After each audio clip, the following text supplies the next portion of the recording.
अस्सलाम वालेकुम व्यूअर्स, कैसे हैं आप। उम्मीद है कि सब खैरियत से होंगे और अल्लाह ताला हम सबको अपने अपने घरों में खुश व खुर्रम और आबाद रखे। तो व्यूअर्स, आज मैं आपके लिए मूंग दाल का हलवा बनाने की एक ऐसी रेसिपी लेके आई हूँ कि जिसमें बकरे के गोश्त के बराबर ताकत होती है और अगर हम सर्दियों में इसको 2-3 दफ़ा भी खा लेंगे तो बहुत ज़्यादा तवानाई महसूस करेंगे। तो ये बहुत टेस्टी और मज़ेदार सा बनता है और एक दफ़ा बनाने के बाद आप इसको बार बार बनाने पर मजबूर हो जाएंगे। मेरे तरीके से ये इतना टेस्टी और मज़ेदार बनता है। तो चलिए फिर अपनी आज की इस रेसिपी को बनाना शुरू करते हैं। बिस्मिल्लाहिर्रहमानिर्रहीम। और बस वीडियो शुरू करने से पहले आपसे मेरी रिक्वेस्ट है कि अगर आप मेरे चैनल पर नए हैं तो ज़रूर मेरे चैनल को सपोर्ट कीजिए, मेरे चैनल को सब्सक्राइब कर लीजिए।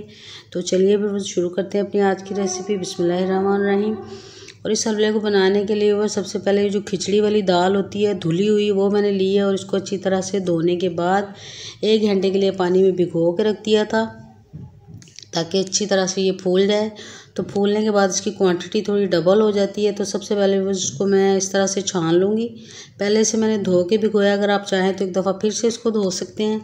तो अब इसका ये जो एक्स्ट्रा पानी है उसको बिल्कुल अच्छी तरह से निकाल लेंगे। ये आटे वाली छलनी के साथ मैंने इसको छान लिया है और मज़ीद इसको अच्छा सा हम खुश करेंगे। आप चाहें तो खुश ना भी करें तो आप इसके साथ इसी तरह भी बना सकते हैं हलवे को, लेकिन उस तरह थोड़ी ज़्यादा देर लगती है।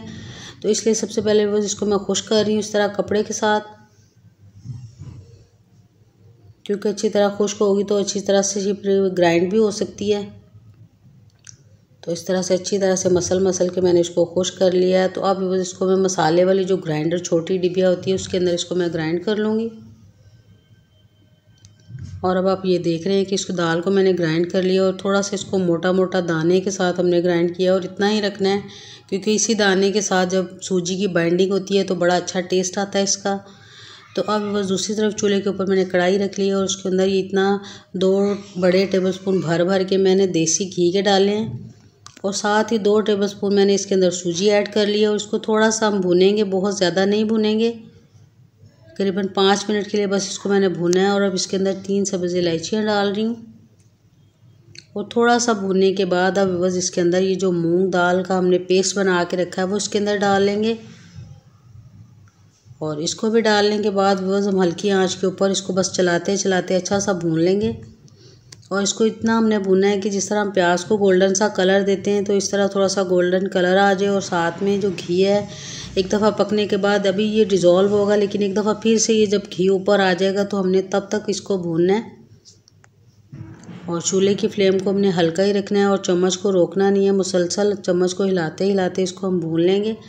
आप देख रहे हैं कि एक दफ़ा ये इस तरह से एब्जॉर्ब हो गया है घी और आगे चल के ये जब ऊपर आ जाएगा तो इसमें हम दूध ऐड करेंगे और जितनी भी बस हमने दाल ली है उससे 3 गुना हमने दूध इसके अंदर यूज़ करना है। आप देख रहे हैं कि घी ऊपर आ गया है। तो अब बस 1 कप मैंने दाल ली थी और अब 3 कप के बराबर ये दूध जो था वो मैंने बड़े गिलास में से इसके अंदर डाल लिया है। आपने माप के ही लेना है, जितनी आपकी दाल है उससे 3 गुना ही दूध लेना है आपने भी। और अब बस ये फटाफट से थिकनेस की तरफ आ जाती है दाल जब हम इसमें दूध ऐड करते हैं। तो इस टाइम पे आपने चम्मच को बिल्कुल नहीं रोकना, मुसलसल चलाते जाएंगे। और अब इसके अंदर 1 पिंच के बराबर बस मैंने फूड कलर भी ऐड कर लिया है। फूड कलर थोड़ा कम ऐड किया है क्योंकि एंड में जब हम इसको यूज़ करते हैं तो बड़ा फ्रेशिंग सा कलर आता है हमारे फूड कलर का, तो इसलिए ज़्यादा नहीं डालूँगी। और आप देख रहे हैं कि हल्की आँच के ऊपर बस इसको मैं बना रही हूँ और चम्मच को बस हम हिलाते रहेंगे, चम्मच को छोड़ेंगे नहीं। और इसको इतना पकाएंगे कि दूध अच्छी तरह से खुश्क हो जाएगा और ये पैंदा छोड़ना शुरू कर देगा जब दूध, तब तक हमने इसको पकाना है। और देख रहे हैं आप इसमें थोड़ी थिकनेस आ गई है, लेकिन अभी ये खुद ब खुद सेट हो जाएगा। बस हमने इसको पकाते ही रहना है, इसको चम्मच को रोकना नहीं है हमने। और तब तक पकाएंगे कि जब तक ये बिल्कुल पैंदा छोड़ देगा हमारा। और अब बस थोड़े से बादाम क्रश किए हुए इसके अंदर डाल रही हूँ। आप चाहें तो इस टाइम पे पिस्ते और काजू बादाम जो भी आपको अच्छा लगे वो इसके अंदर आप डाल सकते हैं। और बस इसकी भूनते भूनते इतनी ज़बरदस्त सी खुशबू आती है कि जैसे पूरे मोहल्ले में फैल जाएगी, इतनी तेज़ इसकी खुशबू होती है। और सब आपसे पूछने पर मजबूर हो जाएंगे कि आपने क्या बनाया। इतनी इसकी रिच जो खुशबू होती है कि बहुत अट्रैक्ट करती है सबको। और अब आप देख रहे हैं कि भूनते भूनते इसका घी जो है वो उसने पैंदा छोड़ना शुरू कर दिया है, लेकिन अभी हमने इसको रोकना नहीं है, चम्मच को मुसलसल हमने चम्मच को चलाते रहना है। और ये जब अच्छी तरह से घी पैंदा छोड़ देगा तो तब हम इसके अंदर चीनी ऐड करेंगे। आप देख रहे हैं कि अभी तक हमने इसके अंदर चीनी ऐड बिल्कुल नहीं की। चीनी को जब हम एंड में यूज़ करते हैं तो ये इसकी भुनाई जो है पहले चीनी डालने से पहले जो है वो ज़्यादा अच्छी होती है। तो इसलिए बस पहले अब ये देख रहे हैं कि पैंदा छोड़ दिया, लेकिन मज़ीद 2-3 मिनट के लिए इसको और भून लेंगे। और इस हलवे को बस तेज़ आंच पे आपने बिल्कुल तैयार नहीं करना, चूल्हे की आंच को बिल्कुल हल्का रख के करेंगे तो ये बड़ा टेस्टी बनता है। और अब आप देख रहे हैं कि अच्छा सा कलर भी आ रहा है और घी ने पैंदा छोड़ दिया है। तो अब बस इसके अंदर जितनी हमने दाल ली थी उसी के बराबर माप के चीनी डालेंगे। 1 कप दाल के साथ ये हलवा बनाने जा रहे हैं तो 1 कप ही चीनी इसके अंदर मैं ऐड करूँगी। और आप देख रहे हैं कि पैंदा अच्छी तरह से छोड़ दिया इसने, तो अब मैं बस चीनी ऐड कर रही हूँ इसके अंदर, क्योंकि चीनी भी जब अपना पानी छोड़ती है तो फिर ये इसको भूनते भूनते ज़्यादा टाइम लग जाता है। तो इस टाइम पे बस मैंने आपके सामने चीनी को ऐड किया और अब अच्छी तरह से इसको मिक्स करेंगे। और हल्की आंच के ऊपर ही जब आप इसको मिक्स करते हैं तो चीनी जलती नहीं है और इसका कलर ख़राब नहीं होता, बहुत अच्छा टेस्ट आता है इसका। इसके अंदर बस ना तो हमने कोई मिल्क पाउडर यूज़ किया, ना ही हम खोया यूज़ करेंगे, लेकिन फिर भी ये इतना टेस्टी बनता है कि आप बस सभी इसके गुण गाएंगे जब एक दफ़ा इसको खाएंगे तो। अब बस इस स्टेज के ऊपर थोड़ा सा फूड कलर जो हमने एंड में यूज़ करना था वो डाल रही हूँ इसके अंदर।